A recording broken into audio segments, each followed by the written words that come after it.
Good morning, good morning. Make sure that I'm doing everything right.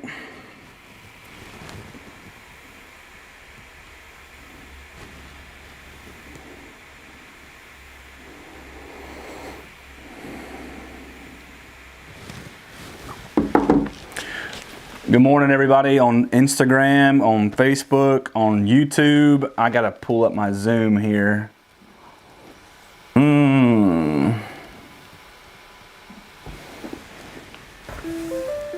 There we go. Ellen's calling. There we go. Good morning, everybody.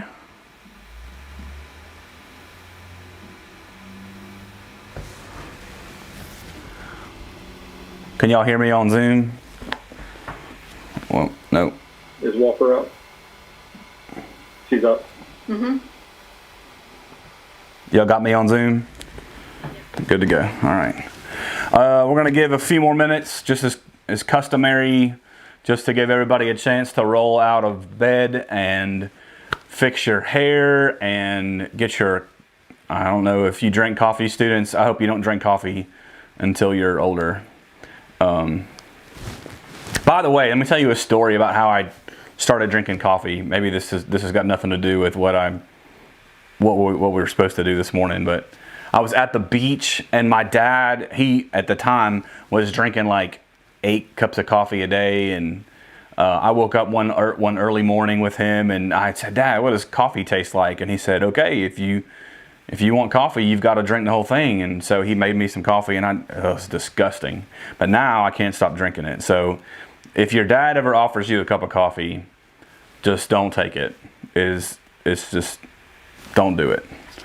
Right, everybody on Zoom? Right, Aiden? Right, Trevor Price? Right, Camden Price? Dagan, I see you. Who do we have on Instagram? I see Payson on Instagram. Who else? I'm gonna look at my phone right now and see who we got. Again, I'm just trying to kill some time to get people to join in.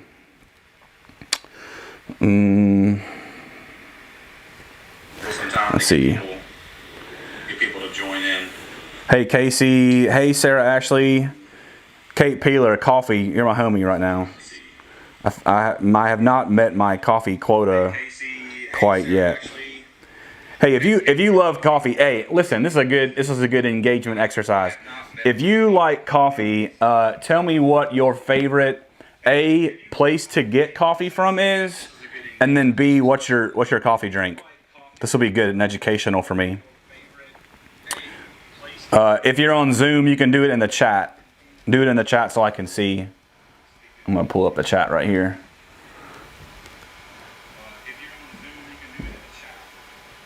Oops, nope.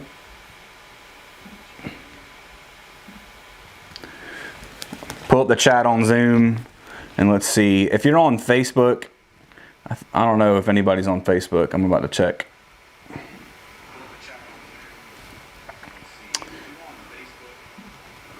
And YouTube, I might not be able to get to you right now. One thing at a time. Let me tell you something. It's hard to do all this all together and then try to talk at the same time. I'm not a great multitasker to begin with.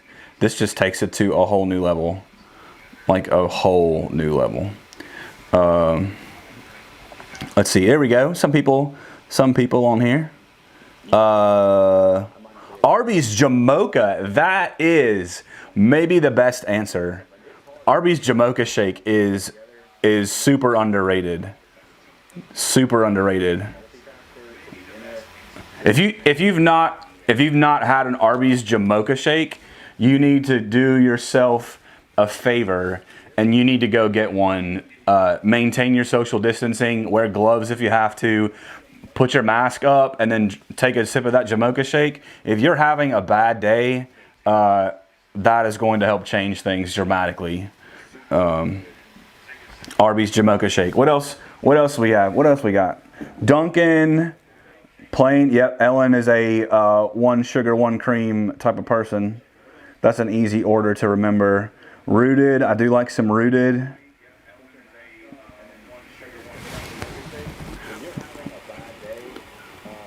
What else? Nobody's gonna play this game with me? Come on. All my Instagram people. Let's see. Oh, I know Matt Shehorn's. Matt Shehorn likes the cinnamon coffee.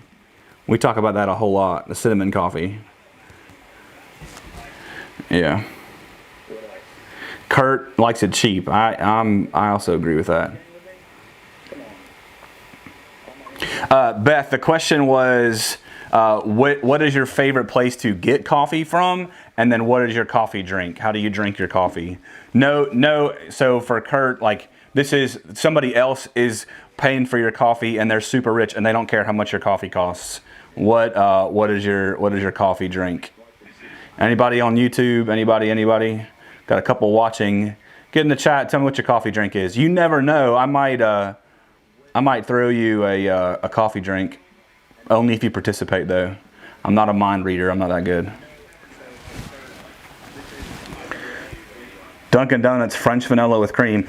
I am, just so you know, I'm a Dunkin' Donuts large hot hazelnut coffee with only cream. That hazelnut coffee creamer, those flavored creams have so much sugar in them. You don't need any sugar when you get coffee from Dunkin'. Reagan, a Starbucks extra hot half calf soy latte. That's a mouthful. A mouthful. Rwanda blend. That's good. Iced coffee with liquid sugar and a hazelnut flavoring. Yeah, Maddie, that's a good one. I like that. All right, well, so keep shooting me your coffee drink answers. I'm going to Cam, what's your coffee drink, dude? You like apple juice. You look like an apple juice kind of guy. Is that you? Thumbs up. Apple juice. Orange juice.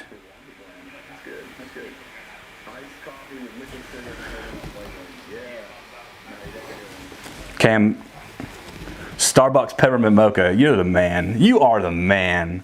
That's a strong choice right there. Okay, Aiden, you give me yours too. Hey, everybody, I don't know if you know this, but Cuz just joined on Instagram. Everybody wave at Cuz. It was Cuz. How does it feel to be 56 now? This is day one, I guess day two of being 56. It was his birthday yesterday. Everybody wish him a happy belated birthday. HBBD. Happy belated birthday. All right, so we're going to start. Camille, Gwen, what's your favorite coffee drink and where do you get it from? I need some more questions like this to start every morning. So if you got a funny crowd opener, throw it to me, text it to me. That'd be even better. If you can text it to me, give me something that I can ask everybody, because I like this whole like to see your response thing. I'm gonna check Facebook one more time. This is good because it gives everybody a chance to hop on. Beth Thomas, I like a flat white from Starbucks. Trent Henderson, black with a spoon of stevia. Hey Beth, I hope that your boys are watching too and they're not still sleeping. Wake them up.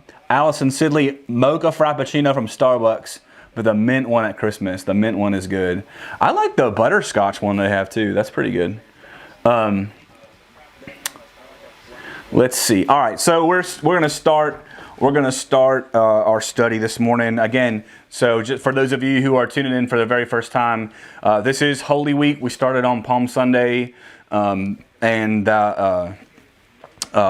Jesus riding into Jerusalem. I talked about the fact that there's a great resource called Camille, black coffee with little milk from my Keurig. That's how I drink it too. Just enough cream to make it not black. That is exactly how I go at home. But there's an app called Easter Now. It's a blue app. I highly encourage you to download it, and it takes you through the story through Holy Week and kind of hour by hour even. So it's a really good app. It's just kind of something that you can use to help with your Holy Week study, which I hope you're doing. Let me just say, if I'm glad you're here. I'm glad that you're with us this morning. But if this is the only source of your Holy Week contemplation, I'm just going to encourage you to step it up just a little bit, so you can. So I think just so Easter might mean a little bit more to you, or you might just go, I don't know, a little deeper. So make sure you tune in with us every morning at 10:30 this week, but also do something for yourself. Dust off your Bible, go through it a little bit, and that's what we're doing with our reading plan. I've really loved, let me open up the reading plan. I know I'm getting distracted. I'm so sorry. I'm just having fun. Some shout outs to people who have been chatting in our YouVersion Bible app reading plan together. Jeff Price, what's up? Ellen Sanders, Payton, Payson. When you say Pay, I'm not really sure who that is. It could be Peyton Andrews. It could be Payson Gilbert. I'm not really sure. If I don't know. Maybe it's both of you together. So our reading plan has taken us to John 17 and 18. That's the YouVersion plan. Today's day 3 for our student ministry in that plan. If you want to get in on that plan, it's super easy. You go to our Instagram bio, the link's right there. You click on it, it'll take you right to the YouVersion app. You need to have it downloaded first, and then you can get right into our reading plan.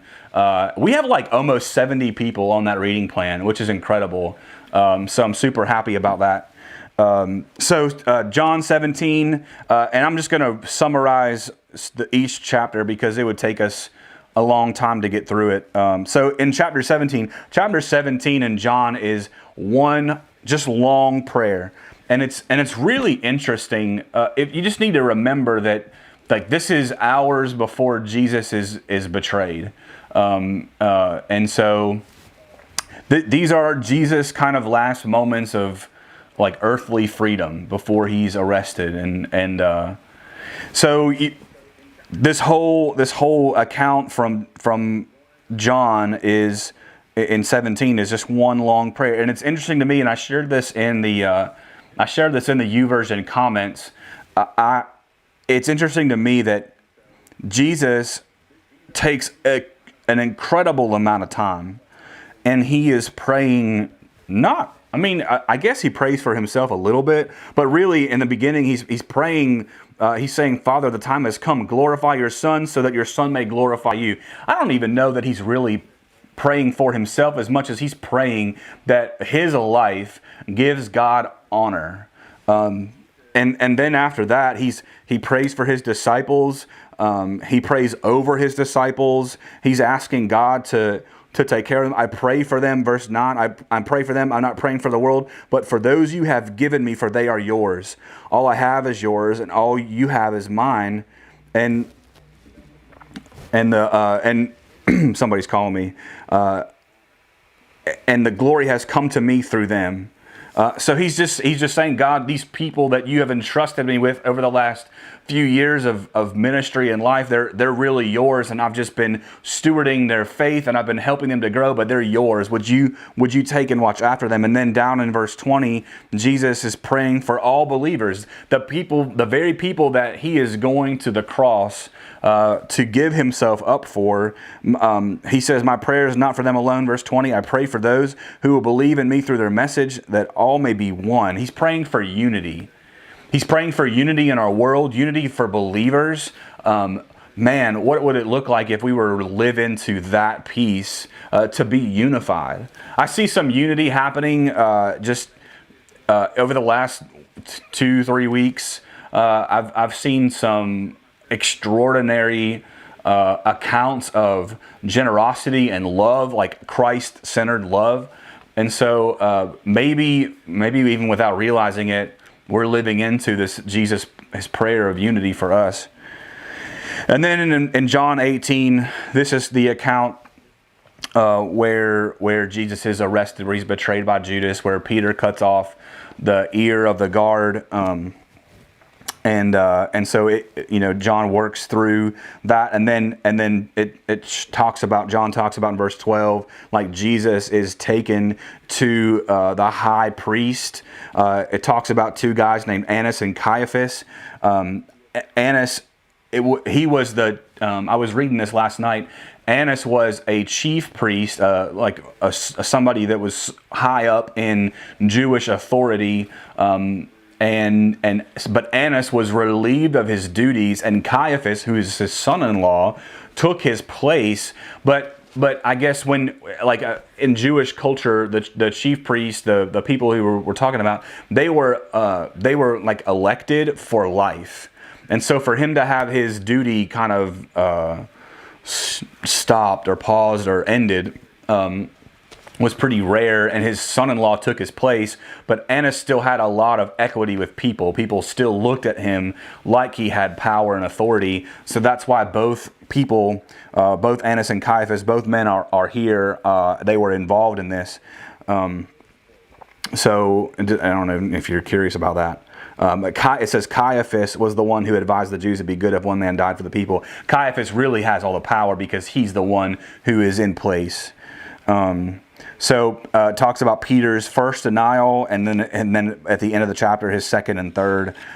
Jesus also predicted that Peter would deny him. And just, what does that mean for us? How many times have we denied Jesus? How many times have we been offered the choice to live into who Jesus has called us to be, or live into what the world is pressuring us to do or to be? And I think that when we give into the world, when we compromise, I think that's kind of like denial. It's denying Jesus and saying yes to the world. And so, how many times have you been Peter? How many times have I been Peter in the last week or two? I think that's a good and valid point to remember. That we are Peter from time to time, but this is why Jesus has given himself for us. Peter's denial is part of this reading for today. And then the very last part of the chapter is Jesus before Pilate. Now remember that Annas and Caiaphas are Jewish and Pilate is not. Remember that the Roman government is over all of Israel. In Jerusalem's kind of a hub for the Roman government, and so the Jews, God's people, they have their own government set up, but it ultimately is under the umbrella of the Roman government, and Pilate is the person that Rome has put in that place to govern everything. And remember too that Rome is the most powerful government in all the world at the time, and they don't